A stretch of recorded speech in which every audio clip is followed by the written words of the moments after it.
Daniel Reyes stood frozen in the middle of the ballroom, his phone buzzing in his pocket, but he could not move. His eyes were locked on a woman across the room who had just laughed at something a stranger said, and for reasons he could not explain, his heart began to race. He had walked into this engagement party expecting nothing more than polite conversation and an early exit. Instead, in the span of 10 seconds, something inside him shifted in a way he did not understand and was not ready for. Her name was Amara Cole. He would learn that soon enough, but in this first moment, she was simply a woman in a green dress, laughing with her head tilted back, completely unaware that she had just captured the attention of a man who had sworn off exactly this kind of feeling. Daniel was 34 years old, and he had built a name for himself as one of the sharpest real estate developers in the city. He had turned failing properties into thriving communities, and he had done it by keeping his head clear and his heart guarded. 6 months earlier, he had walked away from a relationship that left him bruised in ways that had nothing to do with the body and everything to do with trust. Her name had been Vanessa, and by the end, he had learned that the woman he loved had been lying to him for over a year. Since then, he had built a wall around himself, brick by brick, and he had promised himself that no one would get close enough to hurt him again. And yet here he was, watching a stranger laugh, feeling something he had not felt in months. His friend Marcus nudged him with an elbow. "You've been staring at her for 5 minutes straight," Marcus said, grinning. "Want me to introduce you, or are you just going to stand here looking like a man who forgot how words work?" Daniel blinked and tried to compose himself. "I wasn't staring," he said, though both of them knew that was a lie. Marcus laughed and pulled him across the room before Daniel could protest. "Amara," Marcus called out, "there's someone you should meet." She turned, and Daniel felt his breath catch. Up close, she was even more striking than she had been from across the room. Her eyes were a warm brown, sharp and curious, and when she looked at him, it felt like she was actually seeing him, not just glancing past him the way most people did at parties like this. "This is Daniel," Marcus said. "He owns half the buildings downtown, and yet somehow he still can't figure out how to talk to people." "That's not entirely true," Daniel said, finding his voice at last. "I can talk to people. I just don't always want to." Amara raised an eyebrow, clearly amused. "And do you want to talk to me?" "I think I do," Daniel said, surprising himself with his own honesty. They spent the next hour in conversation, drifting slowly away from the crowd until they found a quiet corner near the balcony doors. Amara worked as an architect, she told him, specializing in sustainable design, and there was a passion in her voice when she spoke about her work that Daniel found himself drawn to immediately. She was not performing for him. She was not trying to impress him. She simply was who she was, confident and unhurried, and that quality alone set her apart from every woman he had met in years. "So what's your story, Daniel Reyes?" she asked at one point, studying him carefully. "A man who builds buildings but apparently doesn't like talking to people. That sounds like a contradiction." "Maybe I like buildings because they don't lie to you," he said before he could stop himself. Amara tilted her head, curious, rather than put off by the strange answer. "That sounds like there's a story behind it." "There is," Daniel admitted, "but it's not a party story." "Fair enough," she said, letting it go with an ease that surprised him. Most people would have pushed, wanting to know more, wanting the gossip. Amara simply nodded and moved the conversation elsewhere, respecting the boundary he had drawn without being asked twice.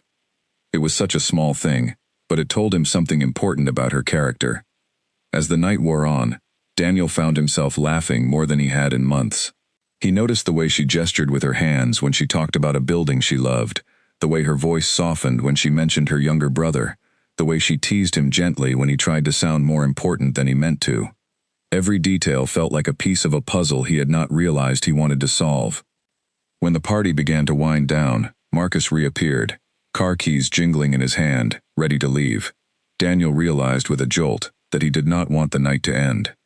"Can I get your number?" he asked Amara, feeling more nervous than he had in a business meeting worth millions of dollars.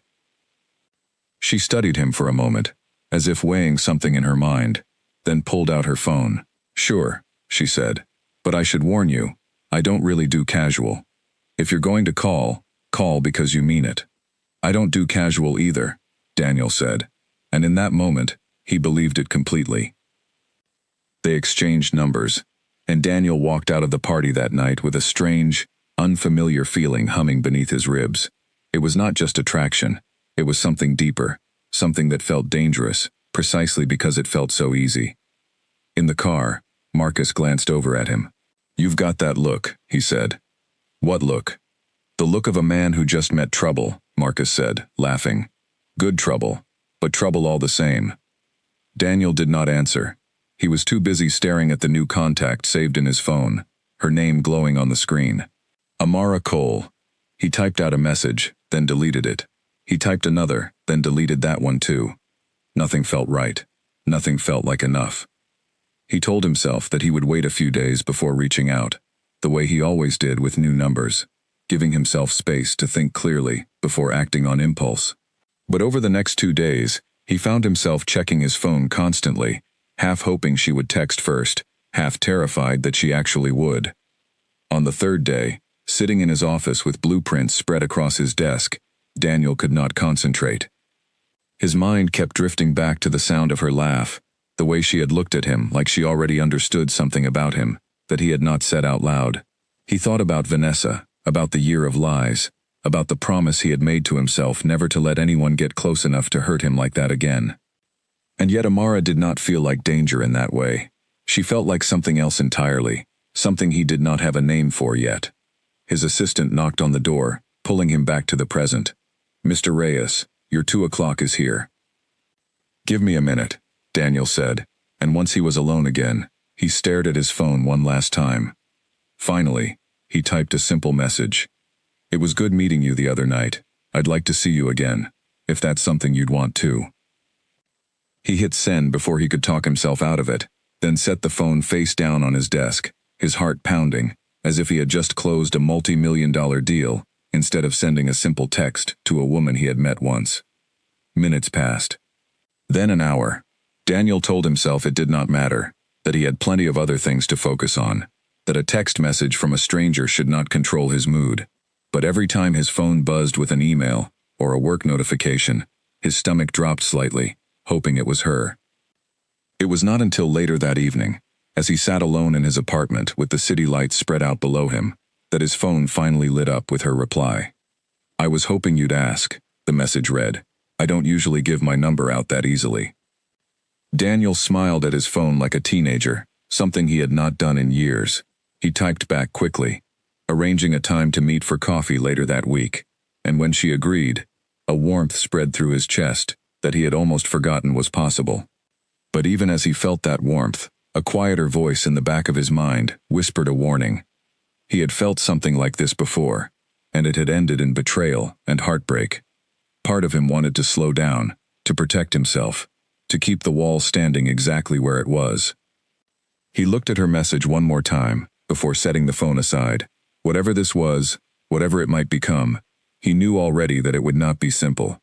Something told him that Amara Cole was not a woman he would be able to walk away from easily, no matter how hard the voice in his head urged him to be careful.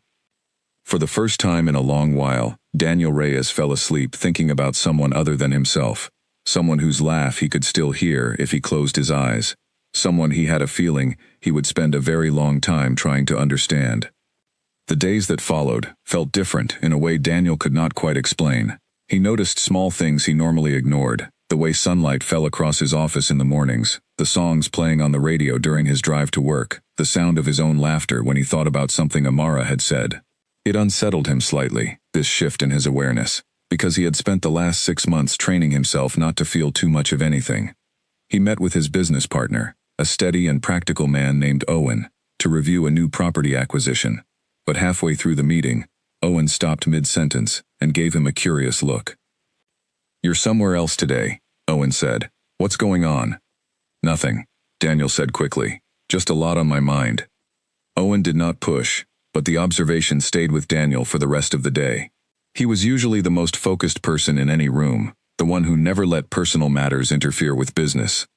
The fact that Amara had already managed to pull his attention away from a deal worth several $1,000,000 told him something important, something he was not entirely ready to face. That evening, he arrived early at the small coffee shop where they had agreed to meet, choosing a table near the window so he could watch for her. He told himself he was simply being punctual, the way he always was, but the truth was that he wanted a few extra minutes to calm the unfamiliar nervous energy building in his chest. When Amara walked through the door, wearing a simple blue coat with her hair loose around her shoulders, Daniel felt that same jolt he had felt at the party, except sharper this time, more certain. She spotted him immediately and smiled, and something about the easy warmth of that smile made him forget, just for a moment, every reason he had built to keep his guard up. "You're early," she said, sliding into the seat across from him. "I didn't want to keep you waiting," Daniel said. "That's a good quality in a man," Amara said, studying him with quiet amusement. Punctuality and honesty. Off to a promising start. They talked for nearly 2 hours that evening, the conversation flowing easily from one subject to another. She told him about growing up in a small town before moving to the city for architecture school, about the summer she had spent volunteering to design homes for families who had lost everything in a flood, about her complicated relationship with her father, who had never quite understood her choice of career. Daniel found himself sharing more than he intended as well, speaking about his early years working construction before he had the capital to start his own company, about the pride and loneliness that came with building something entirely on his own. He did not mention Vanessa, not yet. Some wounds needed more time before they could be spoken about safely, and he was not ready to let this new, fragile thing between them be shadowed by his past mistakes. As they said goodbye outside the coffee shop, the night air cool around them, Amara looked up at him with an expression that was both soft and searching. "I had a really good time tonight, Daniel," she said. "I don't say that often." "Neither do I," he admitted. For a moment, neither of them moved, standing close enough that Daniel could feel the warmth radiating from her. He thought about closing the distance between them, but something held him back, a caution born from old wounds that had not yet fully healed. Instead, he simply reached out and gently squeezed her hand. "I'll call you," he said. "You'd better," Amara replied, smiling as she turned to walk toward her car. Daniel stood on the sidewalk long after she had driven away, staring at the empty space where her car had been parked, trying to make sense of the storm of feelings inside him. He was excited and terrified in equal measure, drawn toward something he could not fully control and unsure whether he had the courage to let it happen. As he drove home that night, his phone buzzed with a message from an unknown number. When he glanced at it at a red light, his stomach turned cold. The message was simple, just 3 words, but they carried weight he had not expected to feel again. "I miss you." It was from Vanessa. Daniel stared at the screen for a long moment before setting the phone aside without responding. The timing felt almost cruel, as though the universe was testing him just as he had begun to open his heart again. He pushed the message out of his mind as best he could, but a small, uneasy feeling settled in his chest, a reminder that his past was not as far behind him as he wanted it to be. That night, lying awake in his apartment, Daniel found himself replaying every moment of his time with Amara, trying to hold on to the warmth of it, trying not to let old fears creep back in and ruin something that had barely even begun. 3 weeks passed, and Daniel told himself repeatedly that he was handling things well. He and Amara had seen each other twice more since the coffee shop, a dinner at a quiet Italian restaurant, and a walk through the botanical gardens on a Sunday afternoon, and both times had left him more certain that something rare was building between them. Yet every time his feelings deepened, a small voice inside him grew louder, warning him to slow down, to protect himself, to remember what had happened the last time he let himself trust someone completely. He had not responded to Vanessa's message, but she had sent 2 more since then, each one a little more insistent than the last. He deleted them without replying, refusing to let her back into a life he had worked so hard to rebuild. Still, the messages left a residue of unease that followed him through his days, a reminder that closing one chapter did not always mean it stayed closed. Daniel threw himself into work with renewed intensity, telling himself that focusing on his company would help quiet the noise in his head.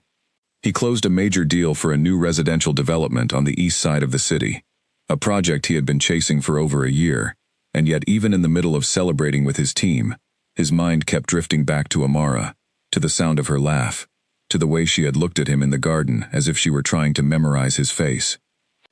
He started dating other people, almost as an experiment, trying to convince himself that his feelings for Amara were simply the product of good timing and nothing more.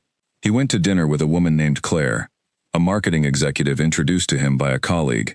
And though she was intelligent and attractive, Daniel found himself checking the time throughout the evening, comparing every joke and every silence to the ease he felt with Amara. He met a woman named Grace at a charity fundraiser, and though the conversation was pleasant enough, he left early, telling himself he had an early meeting the next day, when in truth, he simply had no interest in being anywhere that Amara was not.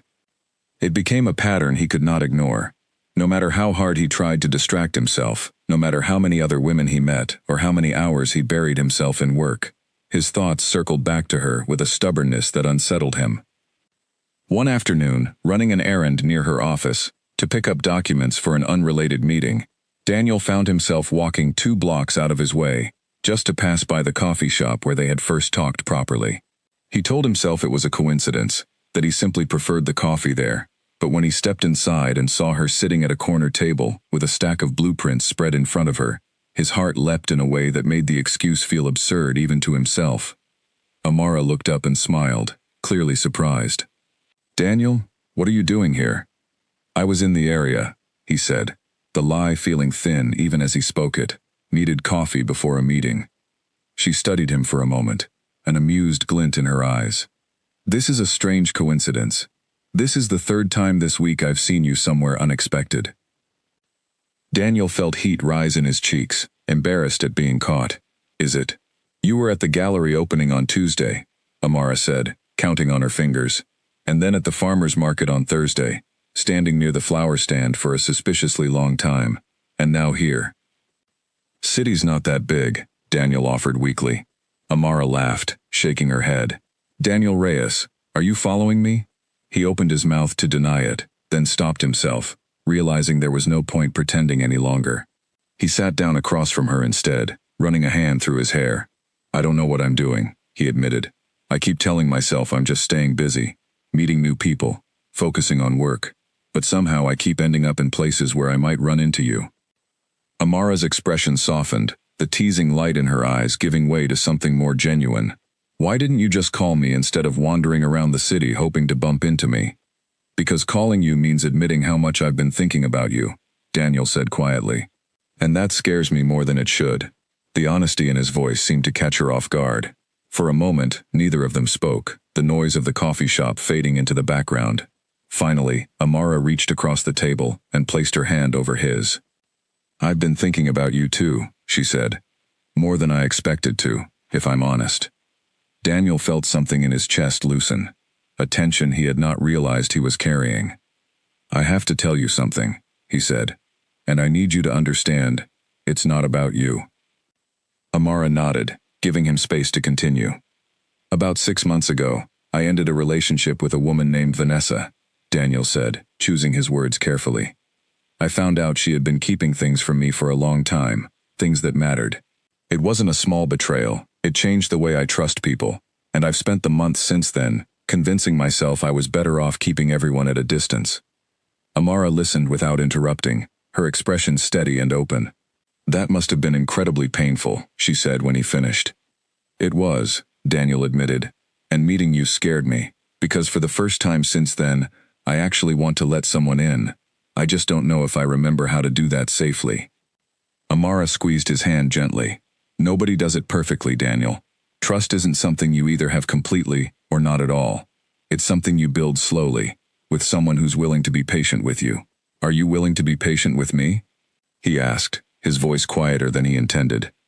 "I think I already have been," Amara said with a small smile. They sat together for another hour, the conversation shifting into easier territory, but the honesty of that moment had changed something between them. Daniel felt lighter walking out of the coffee shop that day, as though admitting his fear out loud had loosened its grip on him slightly. Over the following weeks, their relationship deepened in ways that felt both exciting and unfamiliar to Daniel. They spent Saturday mornings exploring the city's farmers markets, Amara pointing out architectural details on old buildings that most people walked past without noticing. They cooked dinner together at her apartment one evening, laughing over a recipe that went badly wrong, ending up ordering takeout instead, while flour still dusted the kitchen counters. Daniel introduced her to Marcus and a few of his closest friends, watching with quiet pride as she charmed them effortlessly, asking thoughtful questions, and remembering small details about their lives that even Daniel sometimes forgot. Yet even as things deepened, the old fear did not disappear entirely. It simply grew quieter, waiting in the background for moments of vulnerability to resurface. One evening, as they lay together on her couch after watching a film, Amara turned to him with a serious expression. "Can I ask you something?" she said. "Of course." "Do you think you're ready for this?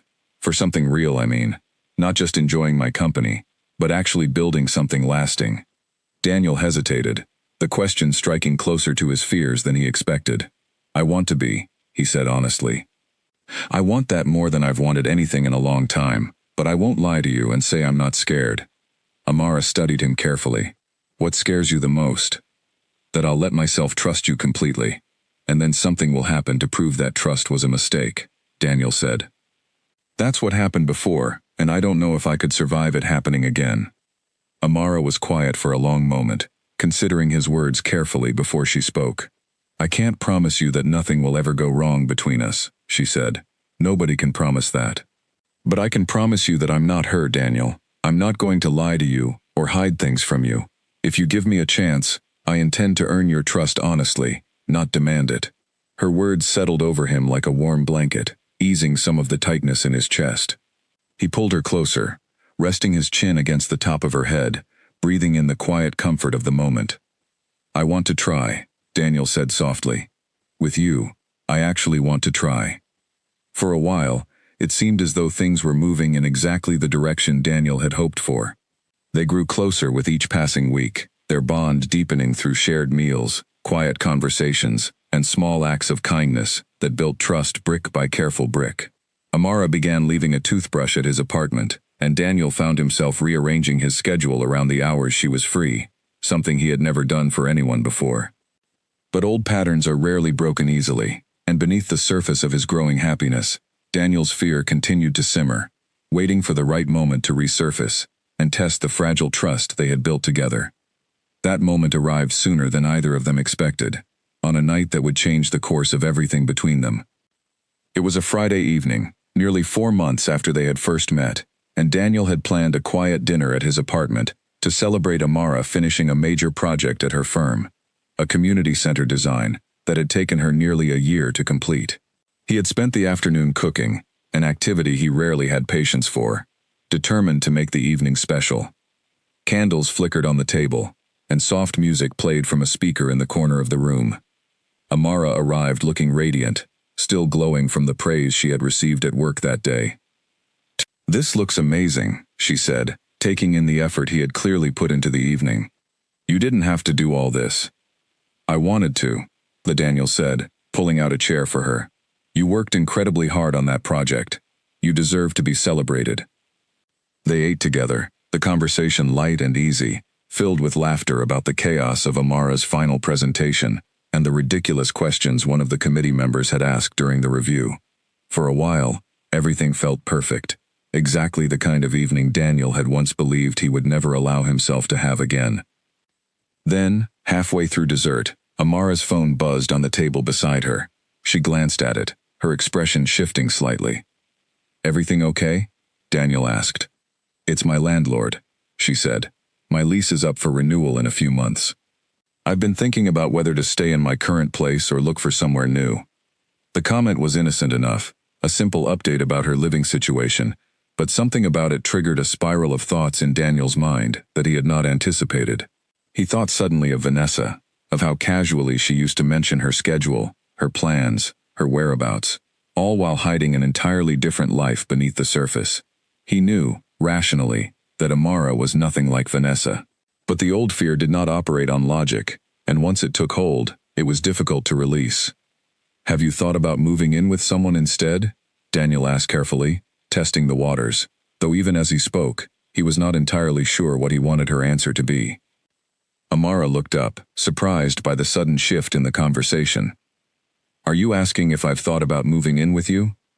"I don't know what I'm asking," Daniel admitted, his voice tighter than he intended.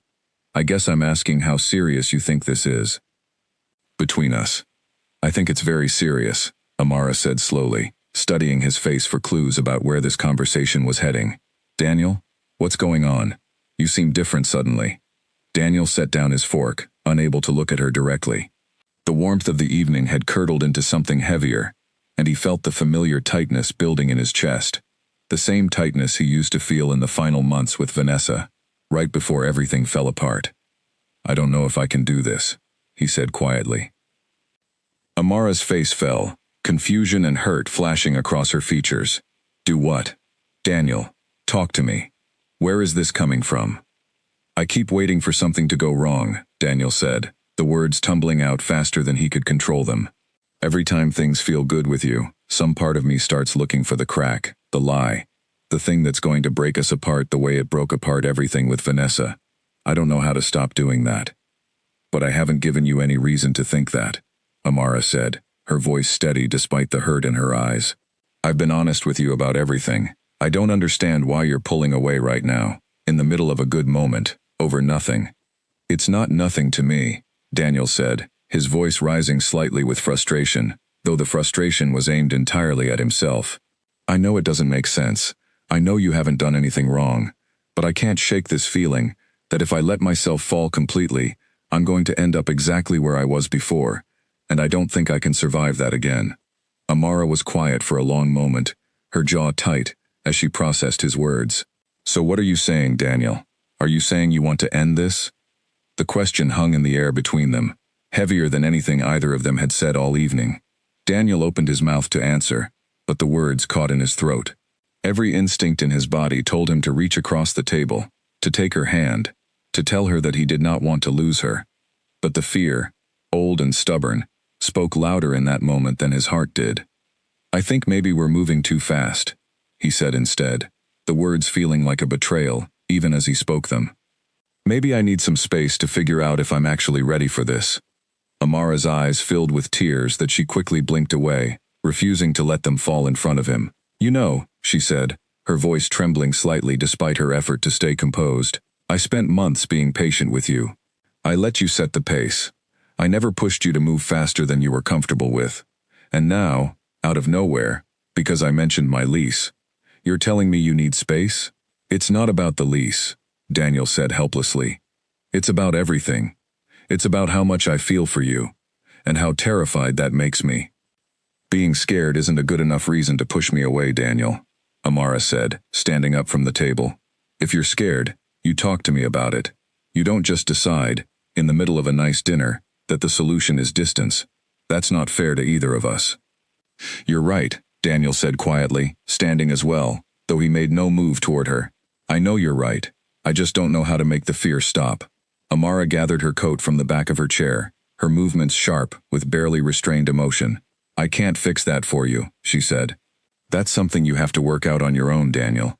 I care about you, more than I probably should admit right now, but I'm not going to spend my life waiting for you to decide I'm safe to love. Amara, please, Daniel started, finally moving toward her, but she held up a hand, stopping him. Don't, she said, her voice softer now, tired rather than angry. Not tonight. I need to go home. Daniel stood frozen in his kitchen as she walked to the door, every part of him screaming to stop her, to find the right words to fix what he had just broken.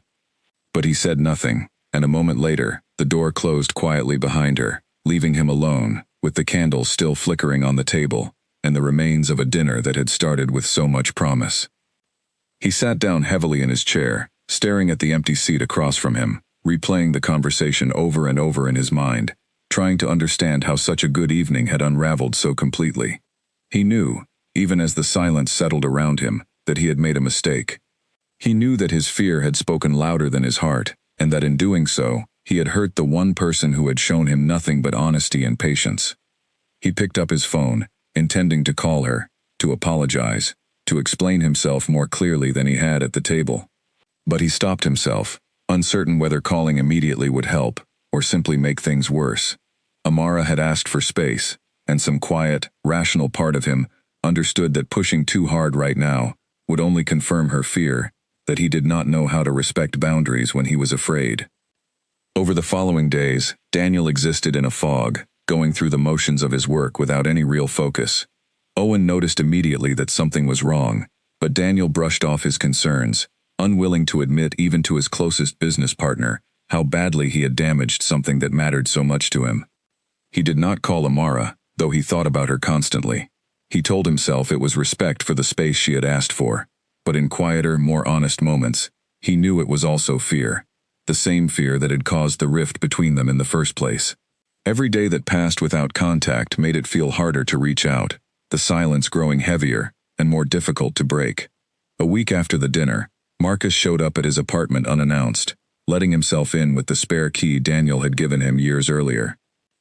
"You look terrible," Marcus said bluntly, taking in Daniel's unshaven face and the takeout containers scattered across the coffee table. "Thanks," Daniel muttered, not bothering to get up from the couch. Marcus sat down across from him, his expression uncharacteristically serious. "What happened with Amara? She hasn't come up in conversation in over a week, which for you is basically a confession." Daniel sighed heavily and told him everything: the dinner, the sudden fear, the way he had pushed her away without meaning to, the silence that had followed. Marcus listened without interrupting, his expression growing more sympathetic as the story unfolded. "You know what your problem is?" Marcus said once Daniel finished.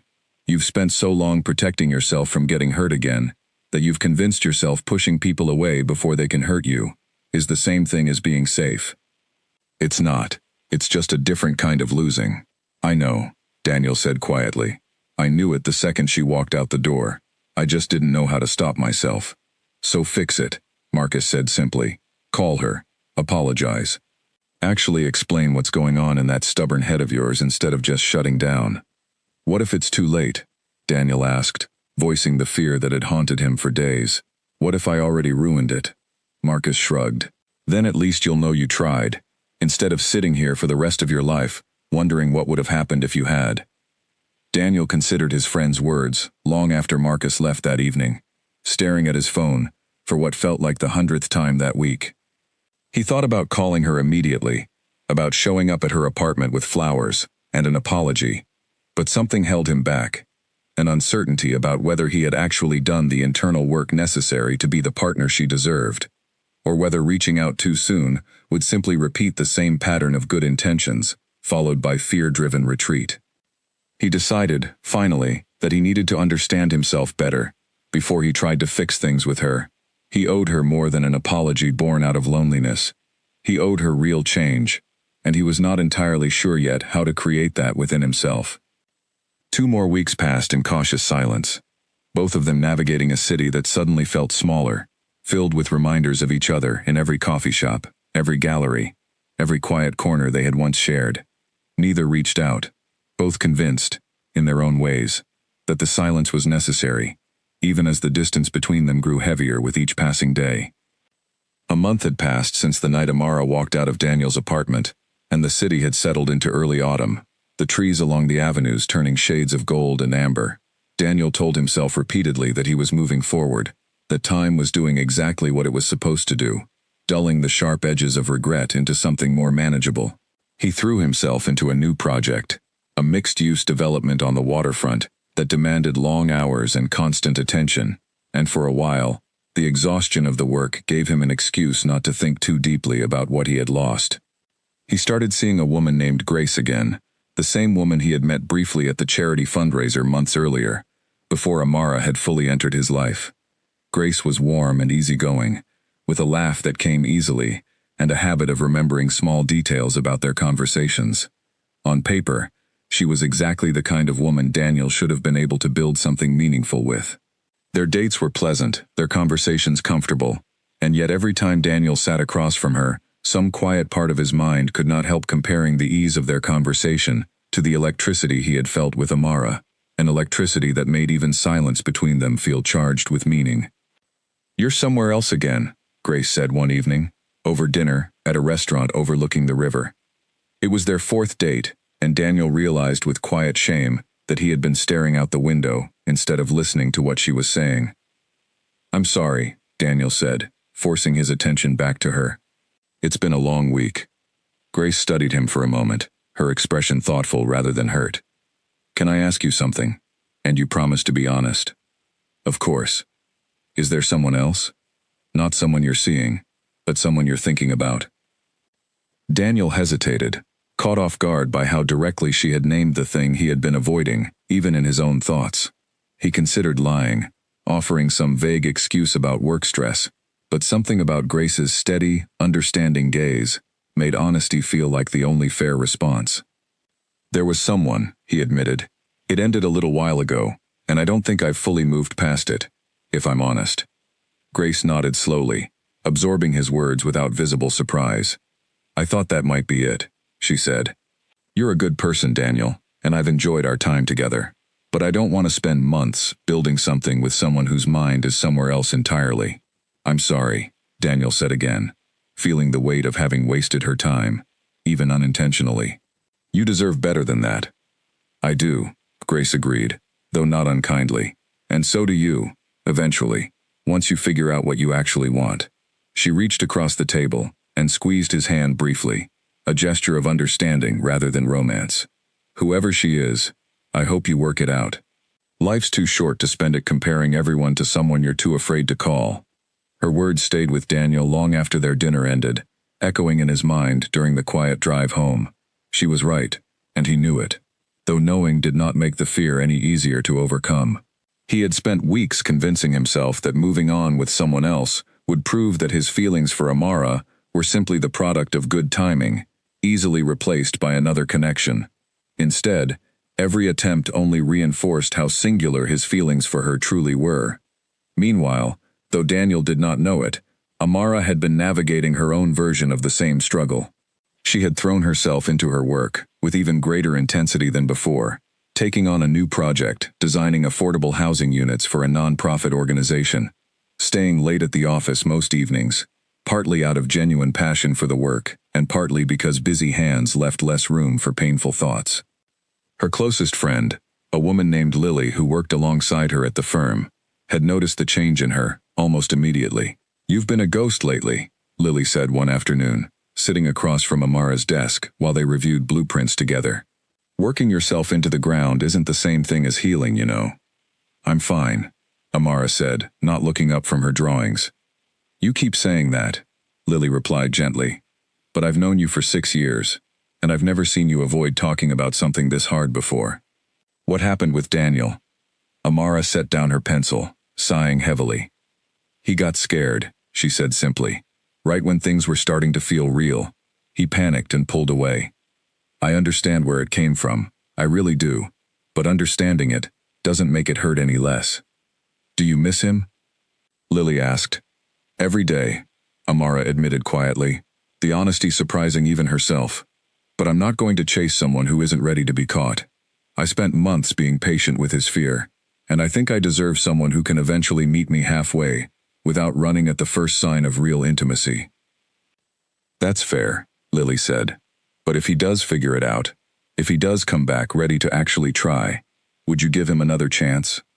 Amara considered the question carefully, staring out the window at the city skyline beyond.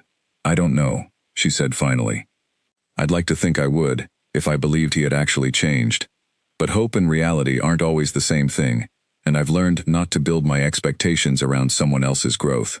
Despite her words, a part of Amara continued to think about Daniel, far more often than she wanted to admit, even to herself. She noticed his name in unexpected places, an article about his latest development project, a mention of his company at an industry event she attended for work. Each time, a small ache settled in her chest, a reminder of what they had shared, and what had been lost so suddenly.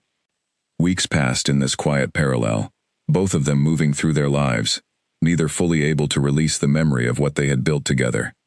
Then, on a crisp Saturday evening in late October, fate intervened in a way neither of them had anticipated.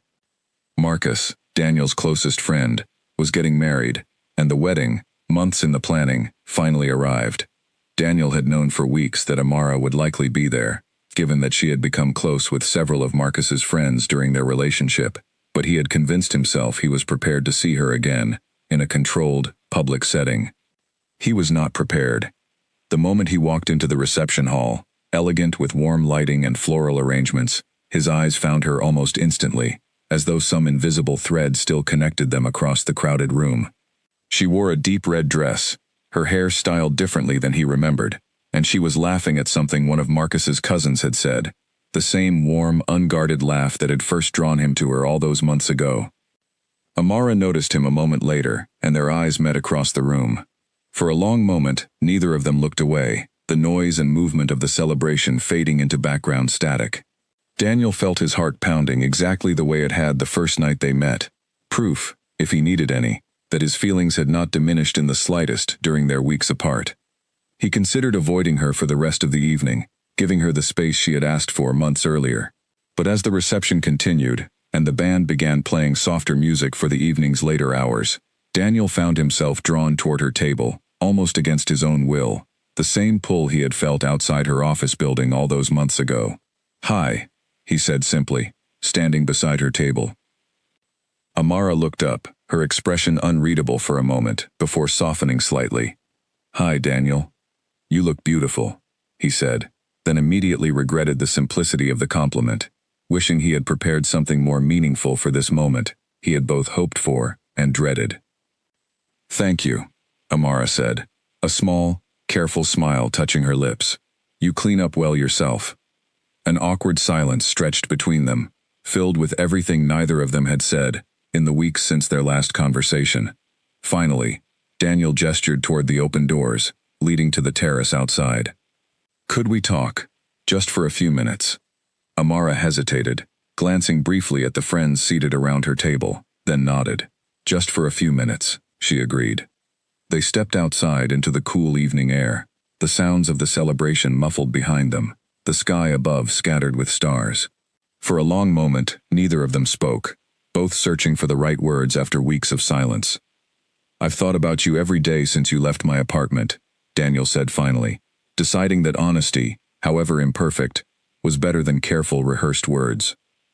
"I know I hurt you, and I know an apology doesn't erase that. But I need you to know that pushing you away was never about anything you did. It was entirely about my own fear." Amara wrapped her arms around herself against the evening chill, studying him carefully. "I know that, Daniel. I've always known that. But knowing why you did it doesn't change the fact that you did it, and I can't keep opening myself up to someone who might do it again the next time things start to feel real." "I understand," Daniel said quietly. "I don't expect you to trust me again, just because I'm standing here saying the right things. I know I have to actually prove it, not just talk about it." Amara was quiet for a long moment, her eyes searching his face for something, sincerity perhaps, or the possibility of genuine change. "Have you figured out why you did it?" she asked finally. "Really figured it out, not just the surface reasons?" Daniel considered the question carefully before answering. "I've started to," he said. "I've been seeing someone, a therapist, since a few weeks after that night. I realized I couldn't keep doing this, running from anything that started to matter, without understanding where it came from." Surprise flickered across Amara's face, quickly followed by something softer, cautious hope perhaps. "That's a good step, Daniel," she said. "A really good step." "It's not enough though," Daniel said. "I know that. Talking about change isn't the same as actually being different. I just wanted you to know that I'm trying, that I haven't stopped trying, even when I didn't reach out." Amara studied him for a long moment, the cool night air settling comfortably between them despite the weight of the conversation.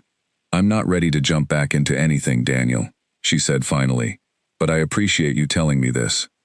I appreciate that you're actually doing the work instead of just wanting things to go back to the way they were." "That's all I could ask for," Daniel said, though disappointment flickered briefly beneath his composed exterior. Before she turned to head back inside, Amara paused, glancing back at him. "For what it's worth," she said quietly, "I've missed you too." Daniel watched her walk back into the reception hall, her red dress disappearing among the crowd of dancing guests, and for the first time in weeks, he felt something that resembled hope rather than despair. It was not a resolution, not yet, but it was an opening, a small crack in the wall that had grown between them, and Daniel understood that whatever came next would depend entirely on what he chose to do with that opening. He knew, standing alone on the terrace beneath the stars, that talking about change would never be enough. If he wanted any real chance of winning her back, he would have to prove, through consistent action rather than words, that he had actually become someone capable of the trust and vulnerability she deserved. In the weeks following the wedding, Daniel committed himself more seriously than ever to understanding the patterns that had driven him to sabotage the best relationship he had ever had. His therapist, a calm and perceptive woman named Rosalind, guided him through sessions that were often uncomfortable, forcing him to confront memories and habits he had spent years avoiding. "You keep describing your relationship with Amara as something dangerous," Rosalind observed during one session, several weeks after the wedding. "Why do you think that is?" Daniel considered the question carefully, staring at his hands folded in his lap. "Because it felt like the first time since Vanessa that I actually let myself care about someone completely," he admitted. "And the last time I did that, it ended in betrayal. Some part of me started treating Amara like a threat, even though she never gave me any reason to." "Do you think that's fair to her?" Rosalind asked gently. "No," Daniel said immediately. "It's not fair at all. She was honest with me from the very beginning. She never lied, never hid anything, never gave me a single reason to doubt her, and I still treated her like she might." "What do you think that says about the fear itself?" Rosalind pressed. "Is it really about Amara, or is it about something older, something that has very little to do with her at all?" Daniel sat with the question for a long moment, feeling the weight of an answer he had avoided for months. "I think it's about my father," he said finally, his voice quieter than before. "He left when I was 12, just packed a bag one day, and never came back. No explanation, no warning. My mother spent years pretending everything was fine, but I remember watching her wait by the phone for calls that never came.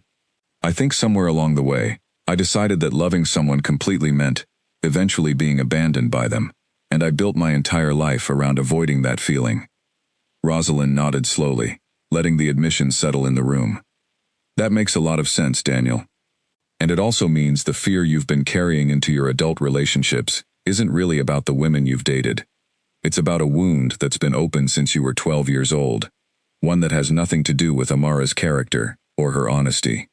"So how do I stop letting that wound control everything?" Daniel asked, frustration creeping into his voice.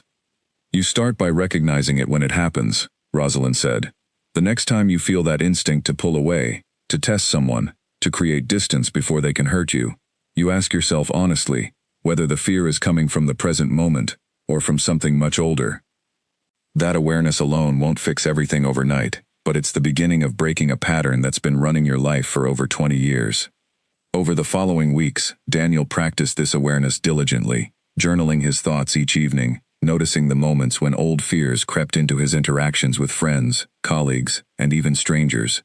He began to see the pattern clearly for the first time, the way he had spent years keeping people at a careful distance, protecting himself from a wound that had never fully healed. He also reached out, tentatively, to his mother, whom he had not spoken to at length in nearly a year. Their relationship had grown distant over time, both of them avoiding the painful memories that surrounded his father's departure. But during a long phone call one evening, Daniel found himself asking questions he had never had the courage to ask before. "Did you know he was going to leave?" Daniel asked. "Before it happened, I mean. Were there signs?" His mother was quiet for a long moment before answering. "There were signs I chose not to see," she admitted. "I think some part of me knew things weren't right, but I was so afraid of losing him that I convinced myself everything was fine, right up until the day he was gone." "I think I've spent my whole life afraid of ending up like you were," Daniel confessed. "Afraid of loving someone so much that I don't see the signs, and then getting left behind without warning." His mother's voice softened. "Oh, Daniel, I'm so sorry you've been carrying that fear all these years, but you're not me, and whoever you're with isn't your father. You can't spend your life protecting yourself from a pain that already happened, not when it costs you the chance at real happiness now." The conversation left Daniel with a clarity he had not expected, a sense that understanding his past was not about excusing his behavior, but about finally taking responsibility for changing it. He realized, with growing certainty, that he did not want to spend the rest of his life running from intimacy, the way his fear had convinced him to run from Amara. Nearly 2 months after the wedding, Daniel felt ready, for the first time, to reach out to her, not with a grand gesture or a desperate plea, but with honesty, the same honesty she had shown him from the very beginning of their relationship. He sent her a simple message, asking if she would be willing to meet him for coffee. No pressure, no expectations beyond a conversation. She responded a day later, agreeing to meet him at a small cafe near her office, the same one where he had once been caught wandering by, pretending it was a coincidence. When Daniel arrived, Amara was already seated at a corner table, watching him approach with a careful, guarded expression. He sat down across from her, taking a steadying breath before speaking. "Thank you for agreeing to see me," he said. "Of course," Amara replied. "You said it was important." "It is," Daniel said. "I wanted to tell you what I've learned over the past couple of months, not because I expect it to fix everything, but because you deserve to know the truth about why I pushed you away, and what I've done to try to understand it." He told her everything, about the therapy sessions, about the conversation with his mother, about the realization that his fear of abandonment had roots far deeper than anything she had ever done. He spoke honestly about his father's departure, about the wound that had shaped his approach to every relationship since, and about his determination to no longer let that old pain dictate his future. Amara listened without interrupting, her expression shifting slowly from careful guardedness to something more open as he spoke. When he finished, she was quiet for a long moment, processing everything he had shared. "Thank you for telling me that," she said finally. "I know that wasn't easy." "It wasn't," Daniel admitted, "but you deserve to know. Even if it doesn't change anything between us, I needed you to understand that none of it was ever really about you." "I appreciate that," Amara said, "and I'm proud of you, Daniel, for doing the work. That's not something a lot of people are willing to do." She paused, considering her next words carefully. "But I have to be honest with you too. Understanding why you hurt me doesn't automatically mean I'm ready to trust you again. Insight is important, but it's not the same thing as change proven over time." "I know," Daniel said. "I'm not asking you to trust me again right now, today. I'm asking for the chance to earn that trust back, slowly, however long it takes, without expecting anything in return except the opportunity to show you I've actually changed." Amara studied him carefully, weighing his words against months of hurt and caution. "What would that look like exactly?" she asked. "If I said yes to giving you that chance." "It would look like showing up," Daniel said. "Consistently, without pressure, without expecting a relationship to just pick back up where we left off. I'd like to earn back your friendship first, if that's something you'd be willing to consider, and let whatever happens after that happen naturally, based on actual trust, rather than history or nostalgia." Amara was quiet for a long moment, staring down at her coffee cup as she considered his proposal. Finally, she looked up, meeting his eyes directly. "Okay," she said, "I'm willing to try that. But Daniel, I need you to understand something clearly. If you disappear again, if the fear takes over and you pull away without explanation the way you did before, I won't be giving you a third chance. This is it." "I understand," Daniel said, relief and determination mixing in his chest. "And I don't intend to give you a reason to regret this." They talked for another hour that afternoon, the conversation lighter than it had been in months, though carrying an undercurrent of cautious hope that neither of them dared to name directly. As they said goodbye outside the cafe, Amara studied him for a moment before speaking. "For what it's worth," she said, "I think the man sitting across from me today is different from the one who pushed me away months ago. I just need to see that difference proven over time, not just in words." "I understand completely," Daniel said, "and I'm going to spend as much time as it takes proving it." As he watched her walk away, Daniel felt a mixture of hope and determination settle over him, replacing the anxious uncertainty that had followed him for months. He understood clearly now that rebuilding what he had damaged would require patience, consistency, and a level of vulnerability he had spent his entire adult life avoiding. But for the first time, he felt genuinely ready to face that challenge, not because he wanted to avoid being alone, but because he had come to understand, through months of difficult self-reflection, exactly what he stood to gain by finally letting himself be fully known by someone worth trusting. The following weeks tested that resolve in ways both large and small. Daniel began by simply showing up, exactly as he had promised. He invited Amara to casual gatherings with mutual friends, careful never to push for anything beyond what she was comfortable with. When she mentioned a difficult day at work, he listened without trying to fix things, simply offering support the way a good friend would. When she seemed hesitant about spending time together, he respected her boundaries without sulking or pressuring her to explain herself. Slowly, almost imperceptibly, The careful distance between them began to soften. Amara found herself texting him about small things throughout the day, sharing articles she thought he would find interesting, asking his opinion on decisions related to her latest project. Daniel, in turn, made sure never to take these small gestures for granted, treating each one as a privilege rather than an expectation.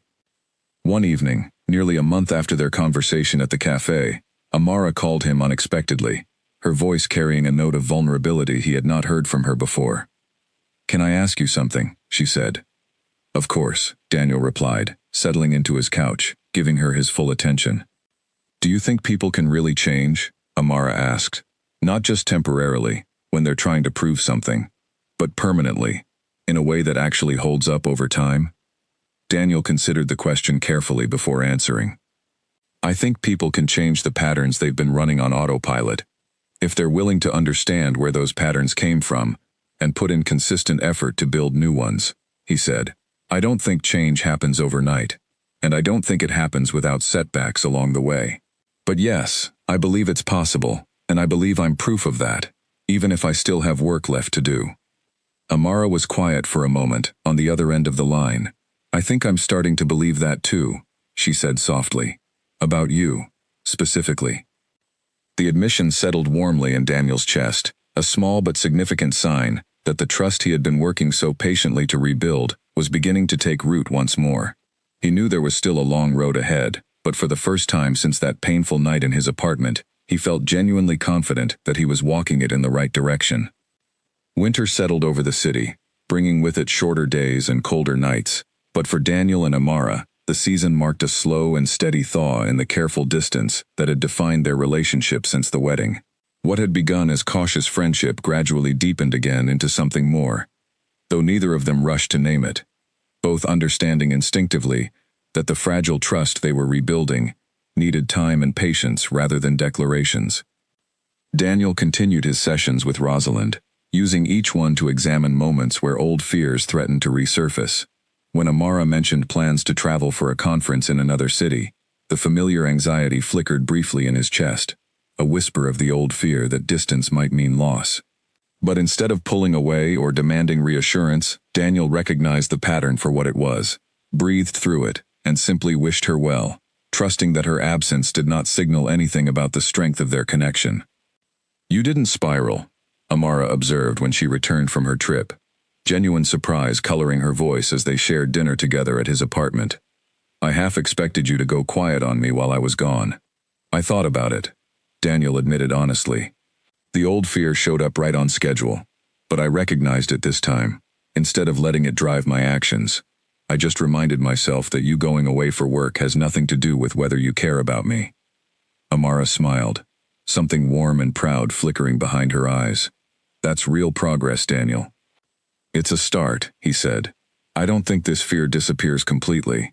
I think I just get better at recognizing it and choosing differently." Their relationship deepened steadily over the following weeks, built not on grand gestures, but on countless small moments of consistency. Daniel remembered details from her conversations, followed through on plans without needing reminders, and made a habit of checking in honestly about his own emotional state, rather than retreating into silence when things felt difficult. Amara, in turn, allowed herself to be more vulnerable as well, sharing insecurities about her career and her family that she had kept guarded, even during their first months together. One particularly cold evening in December, as snow fell softly outside the windows of Daniel's apartment, Amara curled up beside him on the couch, her head resting against his shoulder. "Can I tell you something I haven't told anyone?" she asked quietly. "Always," Daniel said. "Part of the reason I was so cautious about giving you a second chance," Amara admitted, "wasn't just about protecting myself from you specifically. My parents had a difficult marriage. My father struggled with commitment for years before finally settling down, and I watched my mother spend a decade uncertain whether he was truly present or halfway out the door. I think some part of me was terrified of repeating that pattern, of choosing someone who might always have one foot ready to leave." Daniel absorbed her words carefully, understanding the weight of what she had just shared. "Thank you for trusting me with that," he said. "I know it wasn't easy to admit. I wanted you to understand," Amara said, "that my caution wasn't only about what happened between us. It was about protecting myself from a pattern I grew up watching, one I promised myself I would never accept in my own life. I don't want to be someone with one foot out the door, Daniel said firmly. I've spent months proving that to you through my actions, but I want you to hear me say it clearly too. I'm not going anywhere, Amara.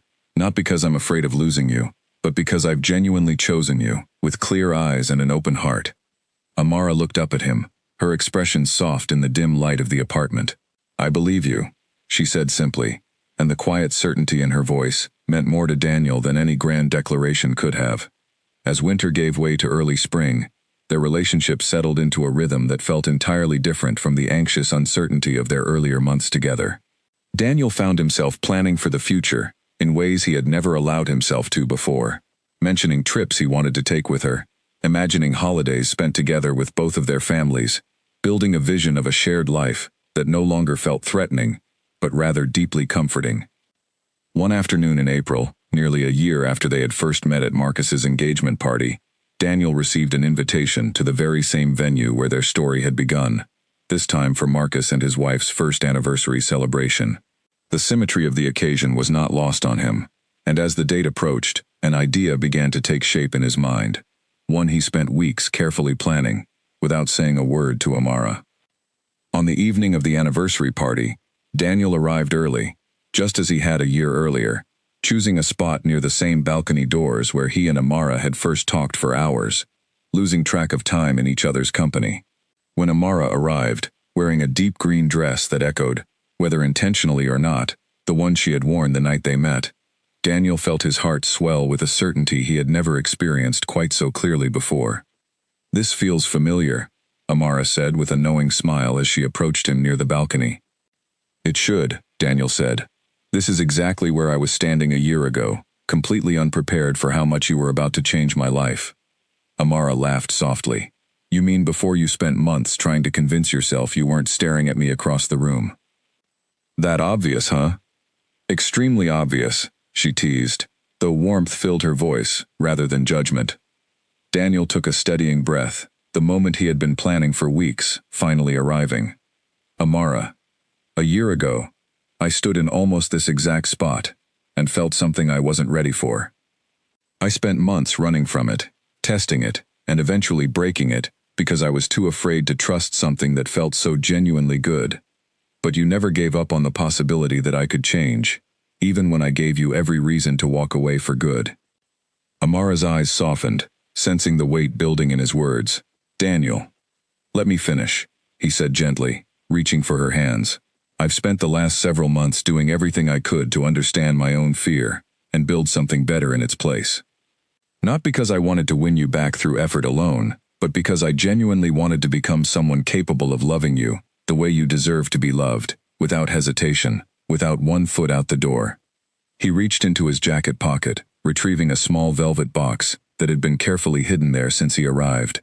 Amara's breath caught as he opened it, revealing a simple, elegant ring that caught the light of the ballroom. I'm not asking you to marry me tonight, Daniel said quickly, noticing the surprise flickering across her face. I know we still have more time to build before we're ready for that step, and I want us to take that time properly. But I wanted you to have this as a promise, a commitment that I'm not going anywhere, that whatever fears try to resurface in the future, I choose you, consistently, every single day, for as long as you'll let me. Tears filled Amara's eyes as she looked at the ring, then back up at Daniel's face, searching for any hint of hesitation and finding none. You really have changed, she said softly, the realization settling over her fully for the first time. I'm still changing, Daniel said honestly. I don't think that work ever really finishes. But I'm not the same man who let fear push you out the door months ago, and I never want to be that man again. Amara reached out, cupping his face gently in her hands. I love you, Daniel, she said, the words carrying the full weight of everything they had endured to arrive at this moment. I think I've loved you since that very first night, even when I was too cautious to admit it. I love you too, Daniel said, his voice thick with emotion he no longer felt any need to hide. More than I ever thought I was capable of loving anyone. He slid the ring gently onto her finger, a promise rather than a proposal, a symbol of the trust they had rebuilt together, brick by careful brick, over months of honesty, patience, and genuine change. Around them, the party continued, unaware of the quiet, significant moment unfolding near the balcony doors. But for Daniel and Amara, the noise of the celebration faded into the background, leaving only the certainty of two people who had fought hard, individually and together, to arrive at a love built on something far sturdier than infatuation. Later that evening, as they danced slowly among their friends, Marcus caught Daniel's eye from across the room and offered a knowing smile, remembering clearly the nervous, guarded man he had introduced to Amara exactly 1 year earlier. Daniel smiled back, understanding fully now what his friend had seen in him even then, a man who had needed exactly this kind of connection to finally break free from patterns that had held him captive for far too long. As the night wound down, Daniel and Amara stepped out onto the same balcony where they had first spoken so many months ago, the city lights stretching out before them beneath a clear spring sky. Amara leaned against him, his arms wrapped securely around her, both of them quiet for a long moment, simply absorbing the significance of how far they had come. "Do you ever think about how differently things could have gone?" Amara asked softly. "If you hadn't come back that day at the coffee shop, if we hadn't run into each other at Marcus's wedding." "All the time," Daniel admitted. "But I think, somehow, we would have found our way back to each other eventually. Some connections are just too strong to stay broken forever." Amara turned in his arms, looking up at him with an expression of quiet certainty. "I'm glad you were the one I couldn't stop thinking about," she said, "even when it would have been easier to let you go." "I'm glad I finally became someone worth holding on to," Daniel replied, pressing a gentle kiss to her forehead. They stood together on that balcony for a long while, wrapped in the quiet comfort of a love that had been tested, broken, and rebuilt into something far stronger than either of them could have imagined a year earlier. Whatever challenges lay ahead, Daniel understood now that he no longer needed to face them alone, protected by walls built from old fear.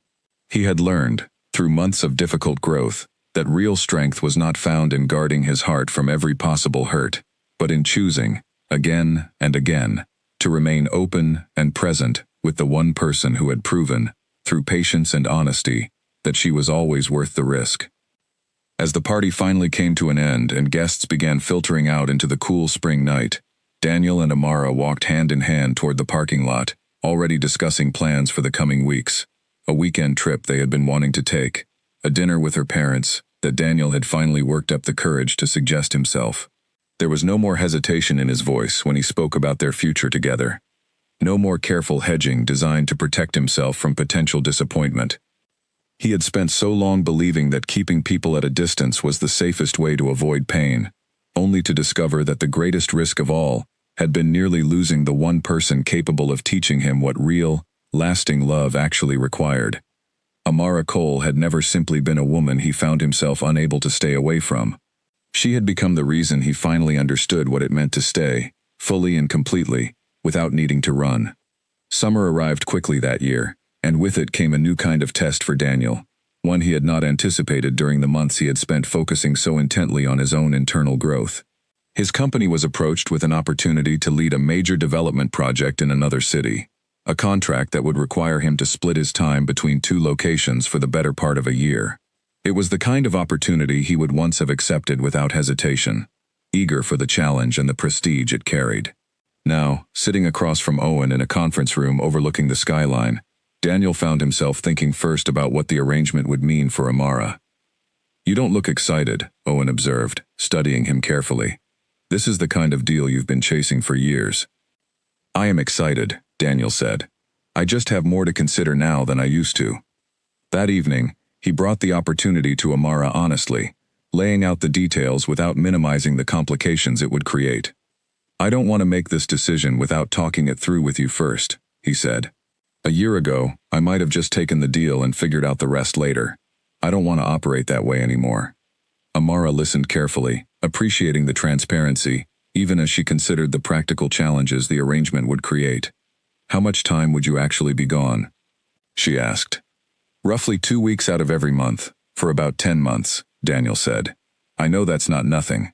I know distance is exactly the kind of thing that used to make me anxious, and I don't want you to feel like I'm choosing work over what we've built." "I don't think taking a good opportunity is the same thing as choosing work over me," Amara said thoughtfully. "But I appreciate you being honest about the timeline, instead of just deciding on your own and hoping it would work itself out. They spent the following days discussing the arrangement in detail, working through practical questions about how they would stay connected during his absences, how they would prioritize time together during the weeks he was in the city, and how they would communicate honestly if either of them started to feel the strain of the distance. It was a different kind of conversation than anything Daniel would have had with a partner a year earlier, deliberate and collaborative rather than avoidant. When the first stretch of travel began, Daniel made a point of calling Amara every evening, not out of obligation, but because he genuinely wanted to share the small details of his day with her. He sent photographs of the new city, funny observations about unfamiliar restaurants, updates about the project's progress. Amara, in turn, kept him updated about her own work and the small moments of her days, and slowly, the distance that might once have triggered Daniel's old fears instead became simply another rhythm they learned to navigate together. There were difficult moments, inevitably. A missed video call due to a delayed flight left Amara feeling briefly forgotten, and Daniel, recognizing the old instinct to become defensive, instead simply apologized and made a point of rescheduling their conversation the moment he landed, explaining clearly what had happened, rather than letting the misunderstanding linger unresolved. A particularly demanding week at Amara's firm meant she was distracted and short-tempered during one of his calls home, and rather than assuming the worst, Daniel gently asked what was wrong, giving her space to share her frustration about work rather than internalizing it as a sign that something had changed between them. "I think we're actually getting better at this," Amara admitted one evening, several months into the arrangement, as they sat together during one of his weeks back in the city. "The distance, I was worried it would create the same kind of tension that pulled us apart before, but somehow, it feels like it's making things stronger. I think it's because we're actually talking about things now, instead of letting fear make decisions for us," Daniel said. "Every time something feels uncertain, we address it directly, instead of assuming the worst." By the time the project neared its completion, nearly a year after Daniel had first pledged his commitment to her on that balcony, their relationship had weathered its first significant test, and emerged not weakened, but deepened by the experience. Amara's parents, whom Daniel had met formally for the first time during one of his weeks home, had grown genuinely fond of him, her father in particular, appreciating the straightforward honesty with which Daniel discussed his past struggles and his ongoing commitment to personal growth. "I like this one," her father told Amara privately during a family dinner, watching Daniel help clear the table without being asked.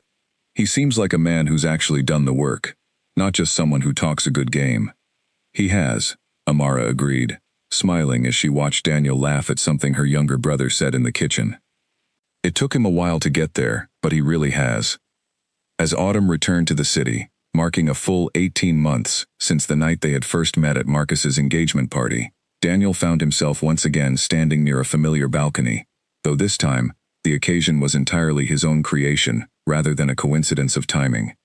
He had rented a small rooftop space overlooking the city, decorated simply with string lights and a scattering of candles, choosing intimacy over spectacle for the moment he had been planning for weeks. Amara arrived believing they were simply meeting for a quiet dinner to celebrate the completion of his out-of-town project, and her surprise was evident when she stepped out onto the rooftop and found Daniel waiting for her alone, the city spread out beneath them in a blanket of lights. "What is this?" she asked, laughing softly as she took in the setting. "This is me, finally ready to ask you a question I've been building toward for a long time," Daniel said, his voice steady despite the nervous energy visible in his eyes.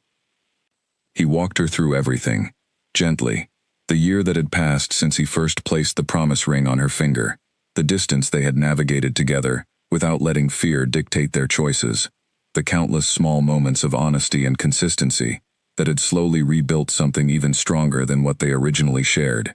He spoke about his mother, who had grown closer to him over the past year as he worked through his own healing, and about her parents, who had welcomed him into their family with a warmth he had not expected but deeply appreciated. "I used to believe that loving someone completely meant eventually losing them," Daniel said, kneeling now as he retrieved a small box from his jacket pocket. "I spent years building walls to protect myself from that fear, and in doing so, I nearly lost the one person who taught me those walls were never actually protecting me from anything, except real happiness." Amara's hands flew to cover her mouth, tears already gathering in her eyes, as she understood what was happening. Amara Cole, you never gave up on the possibility that I could become someone capable of real, lasting love, even when I gave you every reason to walk away. You've shown me, through your patience and your honesty, what it actually means to build something real. I'm not asking you to marry a man who's afraid of losing you anymore. I'm asking you to marry the man you helped me become. Will you marry me? Amara knelt down in front of him, taking his face in her hands, tears streaming freely now as she nodded, unable to speak for a long moment. Yes, she finally managed, laughing through her tears. Yes, of course, yes. Daniel slipped the ring onto her finger, this one a clear symbol of permanence rather than promise, and pulled her into an embrace that carried within it the full weight of everything they had endured together. Every fear confronted, every wall dismantled, every moment of honesty that had slowly rebuilt trust from the ground up. As they stood together on that rooftop, the city lights stretching endlessly beneath them, Daniel understood with complete clarity that the fear which had once controlled so much of his life no longer held any power over him.